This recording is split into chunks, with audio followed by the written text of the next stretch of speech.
Alamin naman natin ang update hinggil sa bagyong Basyang na kasalukuyang nakaapekto sa bansa. Nasa linya ng telepono si Pag-asa Weather Specialist John Manalo. Magandang tanghali po, Sir John.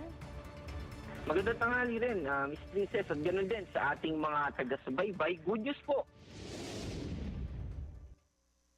Tropical storm ngayon ay isa na lamang tropical depression. Ito ay nasa coastal waters ng Anda, Bohol. Ito ay may lakas ng hangin na umaabot ng 55 kilometers per hour malapit sa sentro at pagbugso na umaabot ng 70 kilometers per hour. Ito ay kumikilos generally pa northwest sa bilis na 10 kilometers per hour. At dahil nga dito kay Bagyong Basyang ay nakataas sa signal number 1. Note po, no? Wala na tayong nakataas sa signal number 2 dahil sa paghina nitong si Basyang. Signal number 1 na lang dito sa southern portion ng Occidental Mindoro, southern portion ng Oriental Mindoro, Romblon, northern portion ng Palawan. Kasama dito yung Cuyo, Cagayan Silio at Calamian Islands. Ganun din yung southern portion ng Masbate.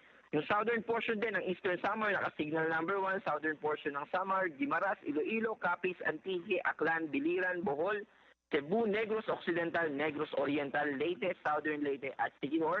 Sa Mindanao, naka-signal number 1, itong Dinagat Islands, Surigao del Norte kasama ang Siargao, Bukas Grande Islands, Agusan del Norte, Misamis Oriental, Camiguin, northern portion ng Surigao del Sur, northern and central portions ng Agusan del Sur, northern and central portions ng Bukidnon, eastern portion ng Lanao del Norte, northern portion ng Misamis Occidental, northernmost portion ng Lanao del Sur, at eastern portion ng Zamboanga del Norte. Magpapatuloy pa rin naman yung kanyang pagkilos, itong pagkilos nitong si Bagyong Basyang pa northwest.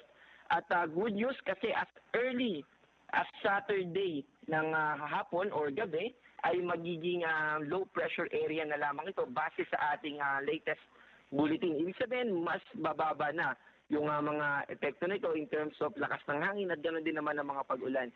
Ganoon din ay nakababa na yung ating gale warning o babalas na malalakas na mga alon, pero mag-ingat pa rin dahil may pagbugso pa rin o posible pa rin na umabot ng hanggang 4 meters yung ating mga alon kapag tayo pumalaot, lalo na sa eastern seaboards ng Visayas at Mindanao. At yan po yung ating update mula sa DOST Pag-asa.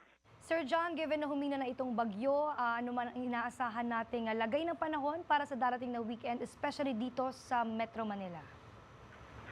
Sa darating na weekends po ay magpapatuloy itong hanging amihan at ganoon din naman yung magkakaroon ng formation ng shear line. Itong shear line ay makakaapekto lalo na sa eastern section ng ating bansa. At ganoon din naman, by Monday, sa susunod na linggo, nakikita natin sa ating analysis na posibleng muli ay magkaroon ng surge o paglakas yung amihan. Kaya mararamdaman ulit natin yung malamig na temperatura.